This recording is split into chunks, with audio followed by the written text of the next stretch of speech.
अम्मा मेरी अम्मा हमने बराबर कर हमारे दिया यहाँ क्यों? ऐसा ही होता है। अस्सलाम वालेकुम, मेरा नाम शर्मिंदा मैं लखनऊ से। कैसे हैं आप लोग? तो आज चलते रेशम की दुकान, वहाँ से लेना हो मुझे लाइट का सामान। तो यहाँ पे इनको ज़्यादा ही हंसी आ रही होती है, तो इनसे कहते हैं लाइट का सामान निकालो। तो नहीं, लाइट का सामान हम लोग दे दिया था, तो हम लोग निकल जाते हैं घर की ओर सामान लेके, क्योंकि कल मुझे काम करना है। उसके बाद हम लोग निकला है चाय पीने का अप्सरा। तो अप्सरा के लिए हम पहुँचते हैं, वहाँ लेते हैं चाय, जो कि भाई 17 रुपये की हो चुकी है। अब आप लोग जानते होंगे जो लोग जा रहे हैं पीने। तो फिर चाय पीने के बाद हम लोग यहाँ पे कैफ़े खुल रहा है हम लोग का हैदरगंज चौराहे पे। तो हम लोग देखते हैं क्या काम चल रहा है, यहाँ जाके देखते हैं तो काम चल रहा है। ये लोग कह रहे हैं कि 2 दिन में खुल जाएगा। तो आप लोग क्या लगता है कि 2 दिन में खुल सकता है? उसके बाद हम लोग यहाँ से निकल जाते हैं घर की ओर। सुहाब भाई के बहुत बड़े फैन है, आप लोग जानते ही हैं उनको। लाइक करिए, सब्सक्राइब करिए।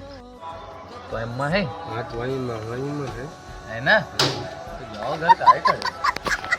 होने लगती है अजान के हम लोग पहुँच जाते हैं मस्जिद। वहाँ वजू करते तो यहाँ मिल जाते बाबा रे मोहम्मद साहब कुछ समझाते, लेकिन ये कहते अपनी मजाक नहीं। तो उसके बाद मांगते हैं दुआ मांगने पर। तो कल मिलते रहना, सी यू।